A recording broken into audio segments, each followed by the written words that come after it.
En ce moment même, pendant que vous regardez cette vidéo, des milliers de batailles se déroulent sur Terre. Des centaines de villes souterraines se construisent, des milliers de fermes et d'hôpitaux de campagne fonctionnent. Tout cela sans un seul humain impliqué, parce que pour chacun de nous, il en existe 2,5 millions. Elles ont dominé cette planète pendant 140 millions d'années. Elles nous survivront, et elles sont littéralement sous vos pieds en ce moment précis. Sur la planète Terre vivent entre 10 et 20 quadrillions de fourmis. Ce nombre a 16 zéros. Si nous les rassemblions toutes, leur poids combiné dépasserait celui de tous les mammifères sauvages du monde, éléphants, baleines et ours compris. Elles existent depuis avant que les fleurs ne conquièrent sa planète. Elles ont survécu à l'astéroïde qui a rayé les dinosaures de la carte. Elles ont colonisé tous les continents sauf l'Antarctique. Bienvenue dans le monde des créatures qui ont gagné la bataille pour la Terre il y a des millions d'années. Sous chaque pas que vous faites dans une forêt tropicale se trouvent environ 8 millions de fourmis. Dans un seul mètre carré de sol amazonien, il y a plus de fourmis que d'habitants dans toute l'Espagne. Elles creusent des tunnels atteignant 8 mètres de profondeur. Elles construisent des autoroutes longues de plusieurs kilomètres. Elles mènent des guerres qui durent des semaines.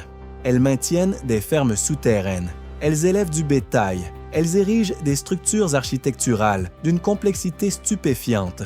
Et tout cela sans chef, sans plan directeur, sans architecte ni contremaître. Une fourmi pèse entre 1 et 150 mg selon l'espèce.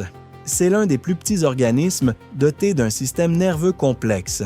Mais proportionnellement, cet animal soulève des charges 50 fois son propre poids.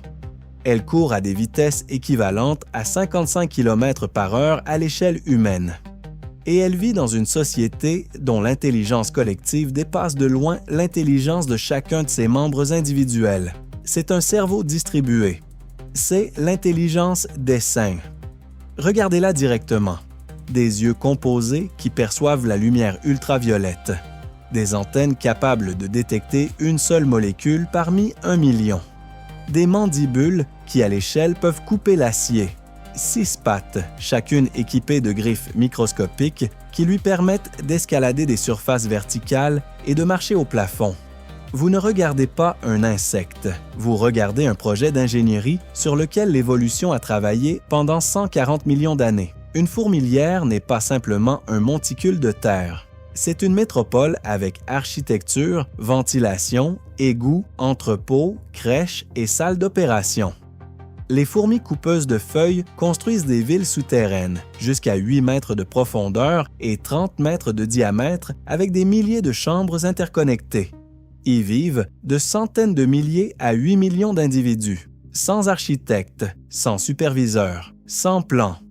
Chaque fourmi suit des règles simples. De ces règles simples émerge une ville. Dans une colonie de fourmis, il n'y a pas d'égalité.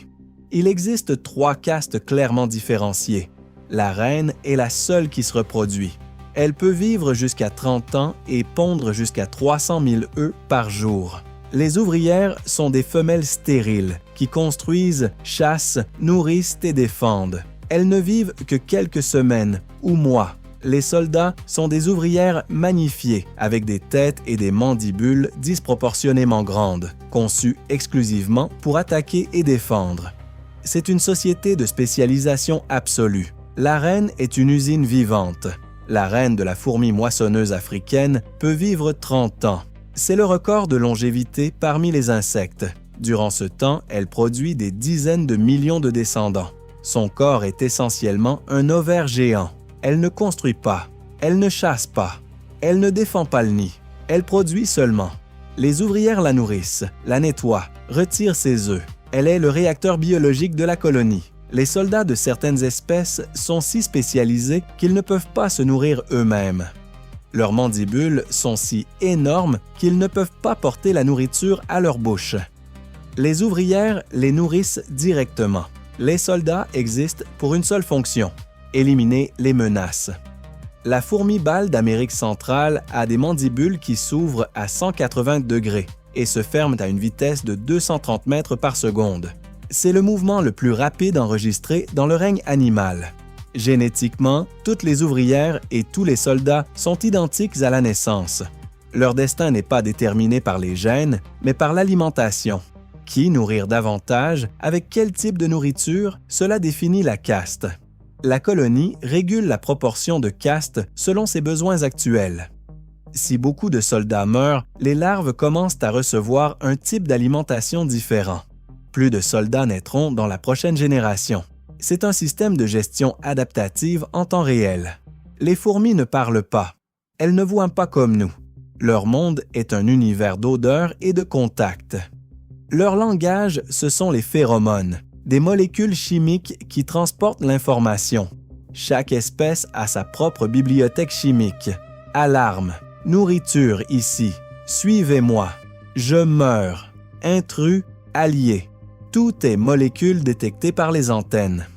Les antennes d'une fourmi peuvent percevoir des molécules individuelles dans des concentrations qu'aucun instrument humain n'a réussi à égaler.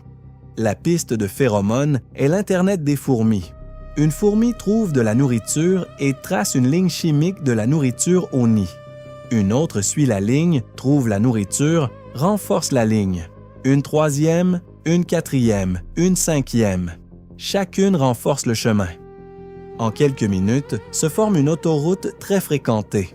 Si la nourriture s'épuise, elle cesse de renforcer la piste. Elle s'évapore. La route disparaît. Sans réunion, sans décret, automatiquement. Le langage des phéromones est étonnamment riche. Les chercheurs ont identifié plus de 20 signaux phéromonaux différents chez certaines espèces. Chacun transmet une information spécifique. Direction de la nourriture, sa quantité, sa qualité, la distance jusqu'à elle. Une fourmi qui découvre une source exceptionnelle libère plus de phéromones. Sa piste attirera plus d'ouvrières.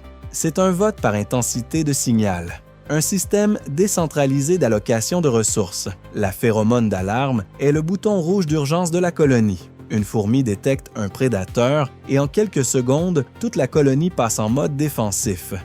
C'est une onde chimique qui se propage plus vite que n'importe quel coureur. Les soldats courent vers la source de l'alarme. Les ouvrières déplacent les œufs vers des chambres sécurisées. La reine se réfugie dans les zones les plus profondes. Tout en quelques secondes, sans un seul mot. Les fourmis coupeuses de feuilles sont les agricultrices les plus performantes de l'histoire de la planète. Elles ont commencé à pratiquer l'agriculture il y a 50 millions d'années, 49 millions d'années avant l'être humain. Leurs cultures n'ont jamais échoué. Leurs récoltes n'ont jamais péri de sécheresse ou de parasites. Leur système agricole est si parfait que les scientifiques l'étudient encore comme modèle pour l'agriculture du futur. La fourmi coupeuse de feuilles ne coupe pas au hasard. Elle fait vibrer ses mandibules à une fréquence de 1000 cycles par seconde. Cela génère l'effet d'une scie électrique à micro-échelle. Les mandibules chauffent par friction et coupent la feuille plus efficacement. Cette technique, la coupe vibrationnelle, n'a été redécouverte par les ingénieurs qu'au 20e siècle et est maintenant utilisée dans les instruments chirurgicaux. Les fourmis l'utilisaient depuis 50 millions d'années. Les feuilles ne sont pas de la nourriture pour les coupeuses. Les feuilles sont un substrat. Sur elles cultivent le champignon Leucoagaricus gongylophorus. Seul le champignon est leur véritable nourriture. Le champignon, à son tour, a évolué pour produire des structures nutritives spéciales, les gongylidis, spécifiquement pour les fourmis. C'est un contrat mutuellement bénéfique de 50 millions d'années. Les fourmis nourrissent le champignon. Le champignon nourrit les fourmis. Aucune partie ne peut survivre sans l'autre. Sur les fourmis qui transportent des feuilles se trouvent fréquemment de minuscules fourmis appelées minimas. Ce ne sont pas des passagers. Ce sont des gardes du corps. Leur travail est de chasser les mouches phorides qui tentent de déposer des œufs sur les fourmis chargées. La fourmi avec la feuille ne peut pas se défendre contre la mouche. Ses pattes sont occupées. Les minimas résolvent ce problème. Elles sont le service de sécurité qui garantit l'intégrité de la route de transport. Tout est pensé. Les fourmis coupeuses gèrent leur plantation de champignons avec la précision d'un laboratoire pharmaceutique. Elles produisent des antibiotiques, elles cultivent des bactéries spéciales sur leur corps qui suppriment les champignons concurrents. Elles mettent en place des quarantaines quand elles détectent une maladie. Elles retirent le matériel infecté vers des chambres spéciales, des décharges. Elles maintiennent l'équilibre chimique exact dans les chambres de culture. L'agrochimie n'est pas née avec l'humain. Les fourmis légionnaires sont une armée vivante sans foyer permanent. Une colonie de 700 000 individus avance à travers la forêt tropicale comme une vague de mort. Tout ce qui vit fuit devant elle. Elle tue tout ce qui ne peut pas s'échapper. Insectes, araignées, scorpions, lézards, serpents, tout devient nourriture. En une seule journée, la colonie parcourt des centaines de mètres et extermine des milliers d'organismes vivants. Ce n'est pas de la cruauté, c'est l'efficacité perfectionnée par l'évolution.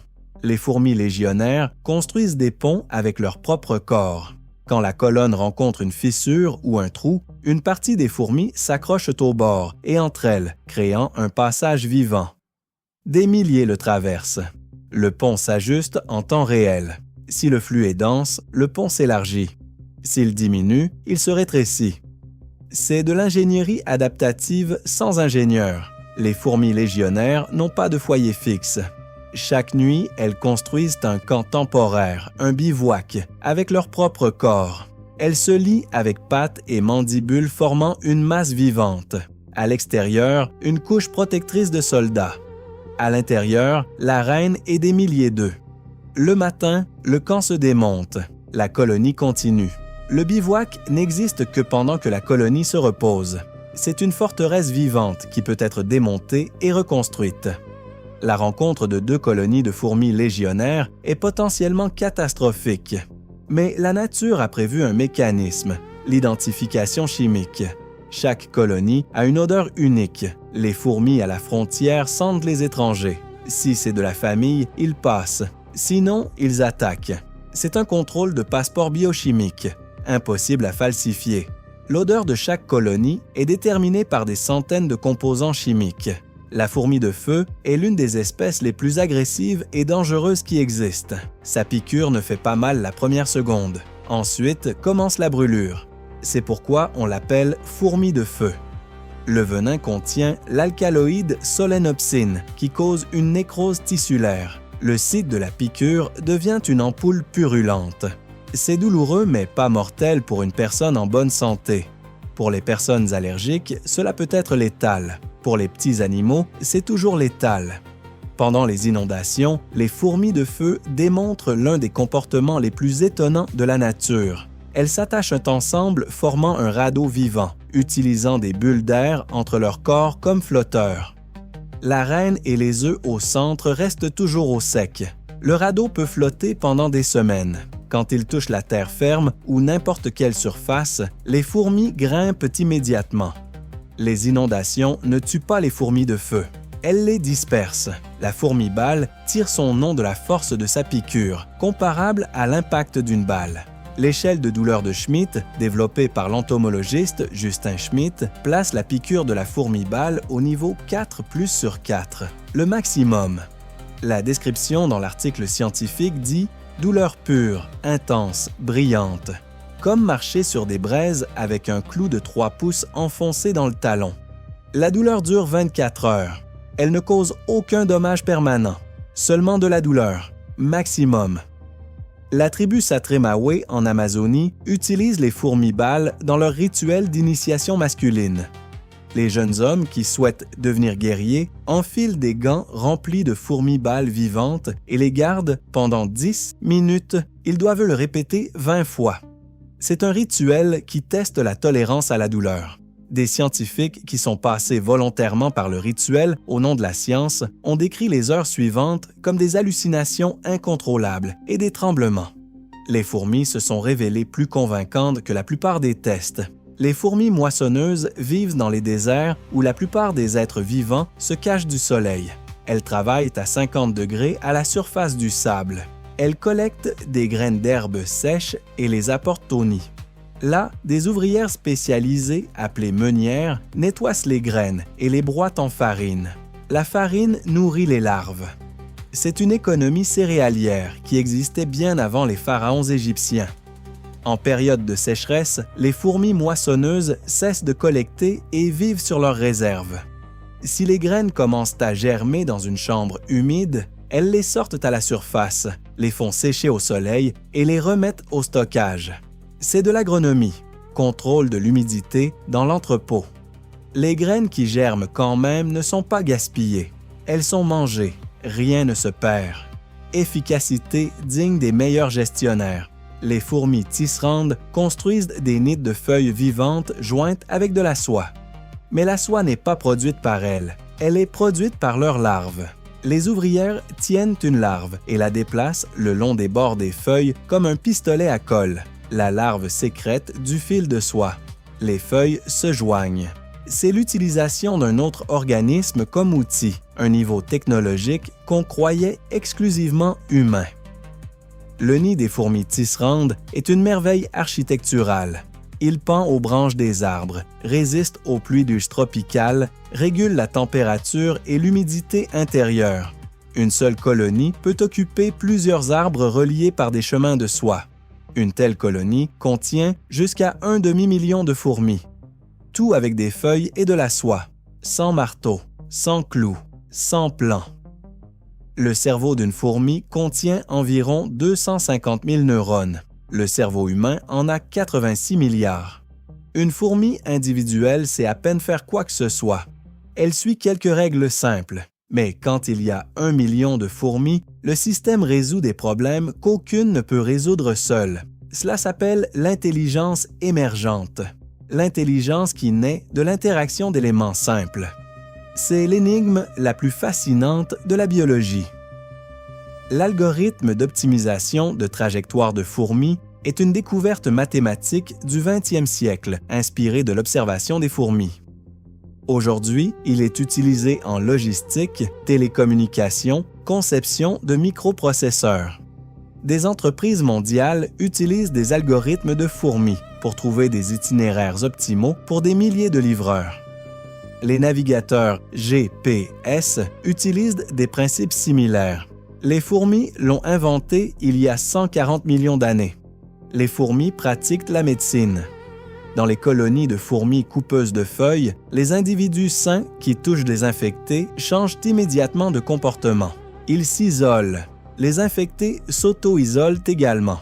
C'est une quarantaine sans décret gouvernemental. En 2018, des scientifiques ont découvert que des fourmis chirurgiennes de certaines espèces amputent littéralement les membres endommagés de leurs compagnes, léchant la plaie et la désinfectant avec des sécrétions antibiotiques. La chirurgie existait avant les chirurgiens. Éliminez 10% d'une colonie de fourmis et elle continuera à fonctionner. Éliminez 50% et elle continuera à fonctionner. C'est un réseau sans point unique de défaillance. Il n'y a pas de serveur dont la panne fait s'effondrer le système. Les ingénieurs d'Internet ont étudié la structure des colonies de fourmis lors de la conception de réseaux distribués. Le protocole de routage de données sur Internet est fondamentalement similaire au protocole de routage de phéromones du trafic de fourmis.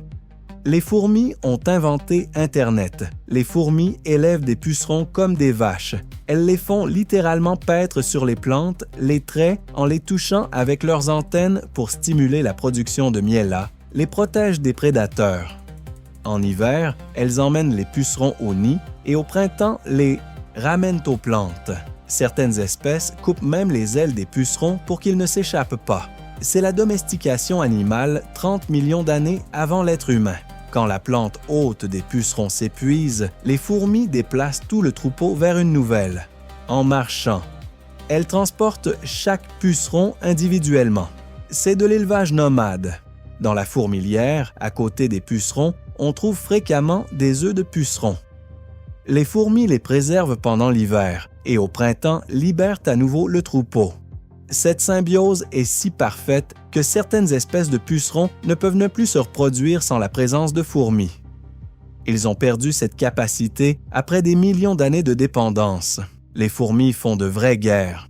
Des colonies de la même espèce se battent pour le territoire, les ressources et les nids avec une intensité proportionnelle à l'échelle de leur monde. Une bataille entre fourmis à miel en Californie a duré plusieurs semaines. Des centaines de milliers sont mortes.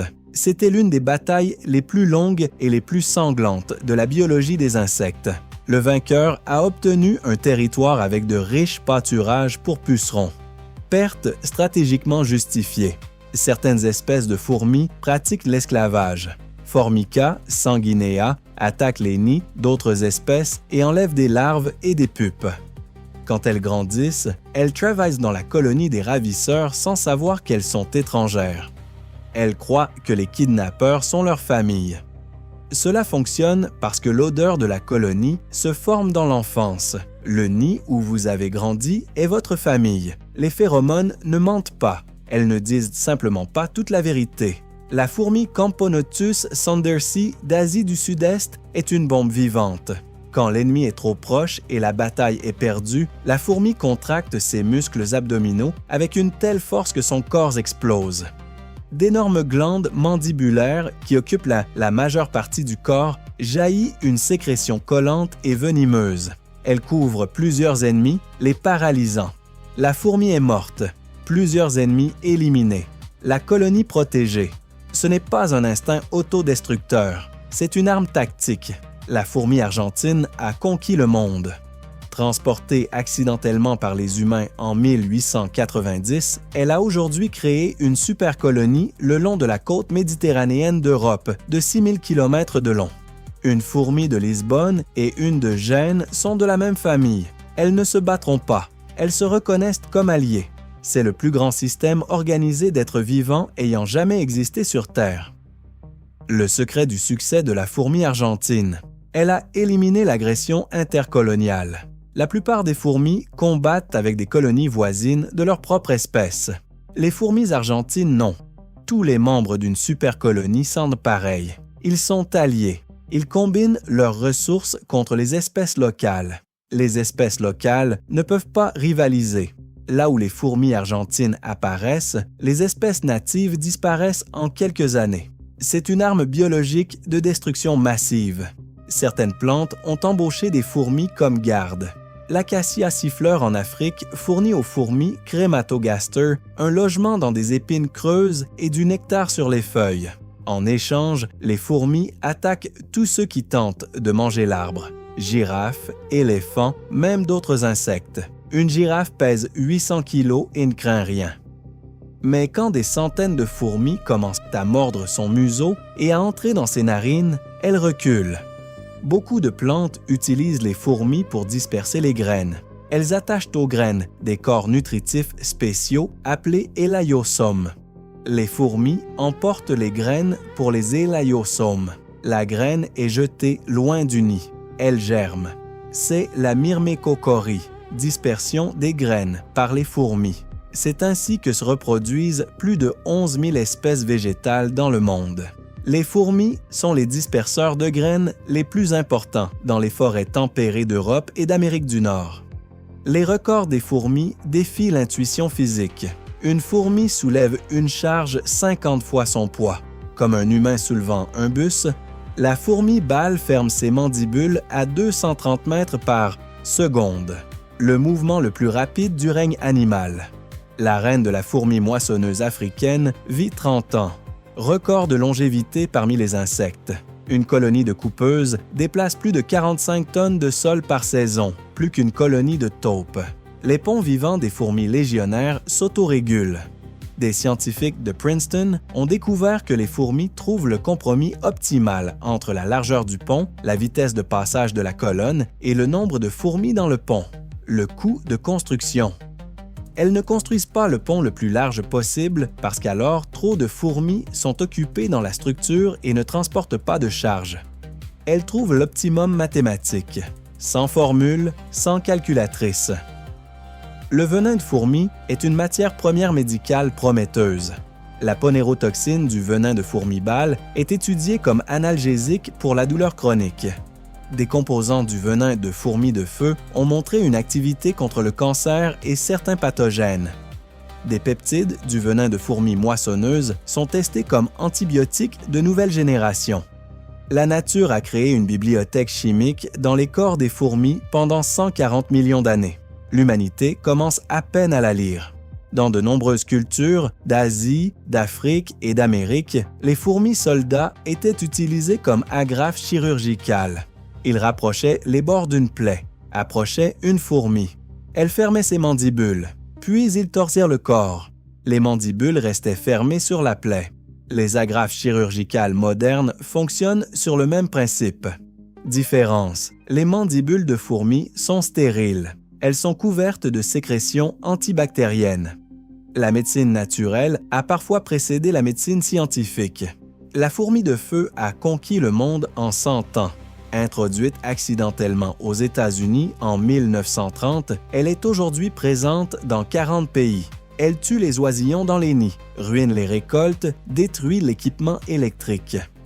Elles construisent des nids dans les boîtiers de transformateurs causant des courts-circuits. Les dommages économiques annuels dus aux fourmis de feu rien qu'aux États-Unis dépassent 6 milliards de dollars. Elles sont invincibles avec les méthodes de contrôle traditionnelles. Les conséquences de l'invasion de fourmis de feu pour les écosystèmes sont catastrophiques.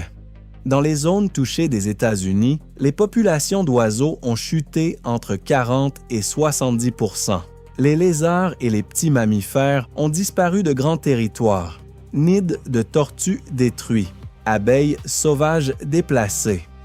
Quand les fourmis de feu arrivent, l'écosystème ne s'adapte pas. Il se simplifie. Des espèces natives qui ont existé pendant des millions d'années disparaissent en quelques décennies. Les fourmis sont les principales ingénieurs du sol de la planète. Elles déplacent plus de terre que les vers de terre. Leurs tunnels aèrent le sol, améliorent la perméabilité de l'eau, mélangent les nutriments.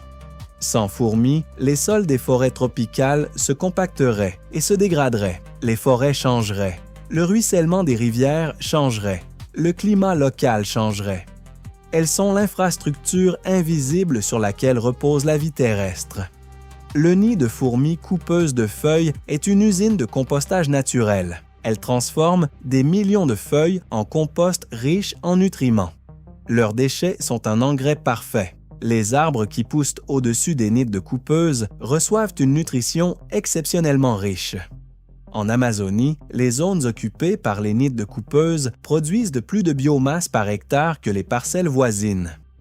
Les fourmis gèrent la productivité de la forêt tropicale. Les fourmis sont les meilleures entrepreneuses illégales du monde. Elles trouvent toute nourriture laissée par les humains. Pique-nique dans le parc. En 20 minutes, votre sandwich a une file d'attente. Café d'été, chaque table leur semble idéale. Plaçard de cuisine, elles sont déjà à l'intérieur. Des études ont montré qu'en zones urbaines, la densité de colonies de fourmis est 100 à 200 fois plus élevée que dans les zones naturelles. Les établissements humains pour les fourmis sont le paradis. Nourriture infinie, hiver chaud, pas de prédateurs naturels. En 2014, une vidéo de fourmis traînant, un morceau entier de pizza dans le métro de New York, a obtenu des millions de vues. Les commentaires étaient unanimes. Les fourmis sont de vraies New-Yorkaises qui savent saisir les opportunités. Des biologistes ont calculé que pour déplacer un morceau de pizza de 15 sur 20 cm, il fallait coordonner les efforts d'environ 200 fourmis sans réunion préalable. La pizza a été livrée au nid sans retard. Les myrmécologues scientifiques qui étudient les fourmis décrivent une déformation professionnelle. Vous commencez à percevoir tout le monde à travers la logique des fourmis.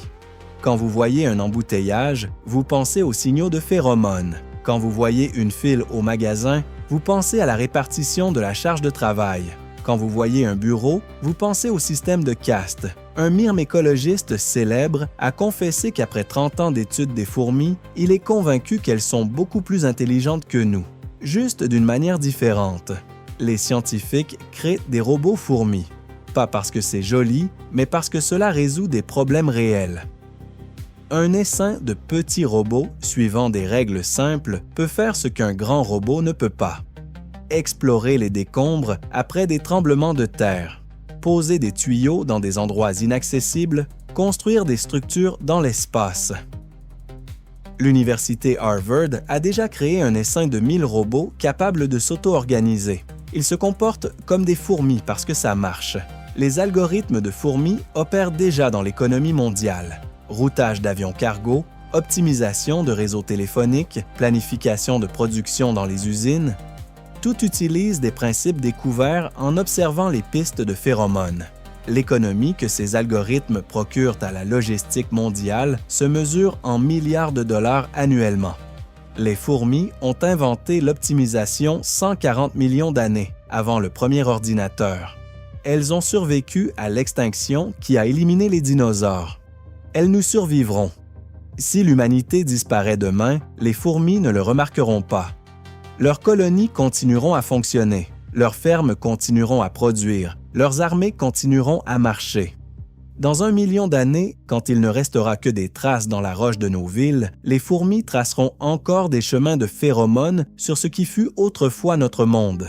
Ce n'est pas terrifiant, c'est juste. Sous chaque pas que vous faites se trouvent plusieurs millions de fourmis. Elles ne savent pas que vous existez. Elles sont occupées.